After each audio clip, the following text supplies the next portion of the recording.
درود پاک پڑھ لیجیے۔ اللہم صلی علی سیدنا و شفیعنا مولانا محمد بارک وسلم۔ ابھی ہم جو بیان کر رہے تھے قرآن پاک کا جو ترجمہ سنا رہے تھے آپ لوگوں کو، جو کل بیان کیا تھا، آج ہم بیان کرتے ہیں کہ اللہ کریم نے جو موسیٰ علیہ الصلوۃ والسلام کی قوم کو جو گھاٹ پر جو انعام و اکرام دیے، جو اللہ پاک نے فیسلٹی دی ان لوگوں کو، تو ان لوگوں نے اپنے اپنے گھاٹ پہچانے، کیونکہ وہ سفر میں تھے نا موسیٰ کے ساتھ،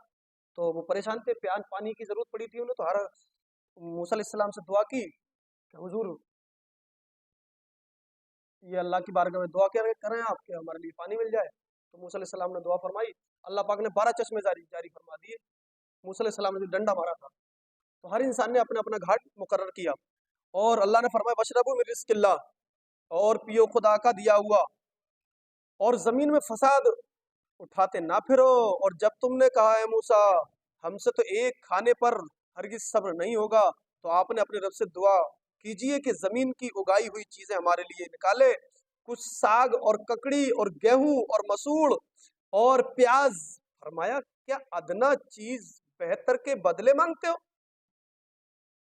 چھوٹی چھوٹی چیز، ہم تو تمہیں بڑی چیزیں دینے چاہتے ہیں، زیادہ چیزیں دینے چاہتے ہیں، ہم تو تمہیں مرغا کھلانا چاہتے ہیں، مچھلی کھلانا چاہتے ہیں، دنیا کی چیزیں کھلانا چاہتے ہیں، تم یہ چھوٹی چھوٹی چیزیں مانگ رہے ہو۔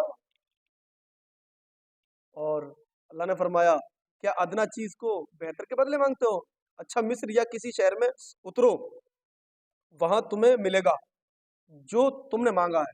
اللہ نے فرمایا چلو ٹھیک ہے، تمہاری یہ خواہش بھی ہم پورے کریں گے۔ اللہ بڑا مہربان رہا۔ اللہ نے فرمایا چلو ٹھیک ہے، ہم تمہاری یہ بات بھی پوری کریں گے، چلو ٹھیک ہے مصر میں اترو اور ہم تم کو وہاں پر دیں گے۔ اور ان پر مقرر کر دی گئی خواری اور نادانی، خدا کے غضب میں لوٹے، یہ بدلہ تھا اس کا کہ وہ اللہ کی آیتوں کا انکار کرتے تھے اور انبیاء کو ناحق شہید کرتے تھے، یہ بدلہ تھا ان کی نافرمانیوں اور حد سے بڑھنے کا۔ بے شک ایمان والے نیز یہودیوں اور نصرانیوں اور ستارہ پرستوں میں سے وہ کہ سچے دل سے اللہ اور پچھلے دن پر ایمان لائیں اور نیک کام کریں، ان کا ثواب ان کے رب کے پاس ہے، اور نہ انہیں کچھ اندیشہ ہو کہ نہ کچھ غم ہو۔ اور جب ہم نے تم سے عہد لیا اور تم پر طور کو اونچا کیا، لو سبحان اللہ، جو کچھ ہم تم کو دیتے ہیں زور سے اور اس کے مضمون یاد کرو، اس امید پر کہ تمہیں پرہیزگاری ملے، پھر اس کے بعد تم پھر گئے، تو اگر اللہ کا فضل اور اس کی رحمت تم پر نہ ہوتی تو تم ٹوٹے ہو اور بالوں میں ہو جاتے۔ بے شک ضرور تمہیں معلوم ہے کہ تم میں کے وہ جنہوں نے ہفتے میں سرکشی کی تھی، یعنی وہ جو شکار کھیلی تھی، تو ہم نے ان سے فرمایا ہو جاؤ بندر اور دھتکارے ہو۔ اللہ اکبر، جب نہ مانے اللہ کے فرمان، اللہ نے فرمایا کہ ہفتے کے دن یہ مت کرنا، تو وہ کرتے تھے حد بتا کے، اللہ نے بندر بنا دیا انہیں، بولے تمہاری صورت بخاک مر جاؤ، بندر بنا دیا انہیں۔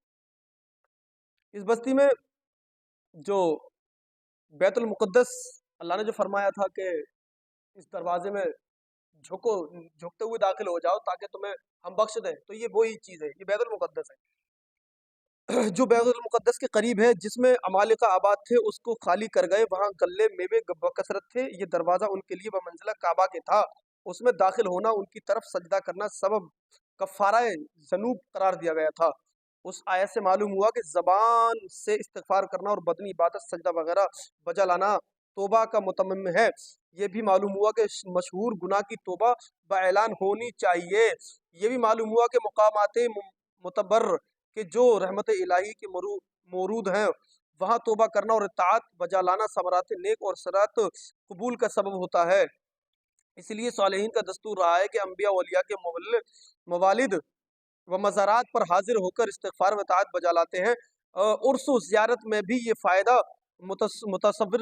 ہے کہ بخاری شریف کی مسلم شریف کی حدیث پاک میں ہے کہ بنی اسرائیل کو حکم ہوا تھا کہ دروازے میں سجدہ کرتے ہوئے داخل ہو جاؤ اور زبان سے حتتن کلمہ توبہ و استغفار کرتے جائیں۔ انہوں نے دونوں حکموں کی مخالفت کی، داخل تو ہوئے سرینیوں کے بل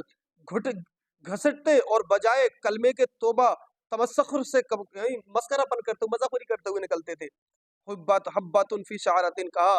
جس کے معنی ہے بال میں نہ دانا، یہ عذاب تعاون تھا جس سے ایک ساعت میں 24,000 ہلاک ہو گئے۔ اللہ نے تعاون کا مرض ان پر لاگو کر دیا، بولے لو تعاون میں مبتلا ہو جاؤ، تم میری بات کو نہیں مان رہے۔ حدیث میں ہے کہ تعاون پچھلی امتوں کے عذاب کا بقیہ ہے۔ جب تمہارے شہر میں واقع ہو وہاں سے نہ بھاگو، دوسرے شہر میں ہو تو وہاں نہ جاؤ،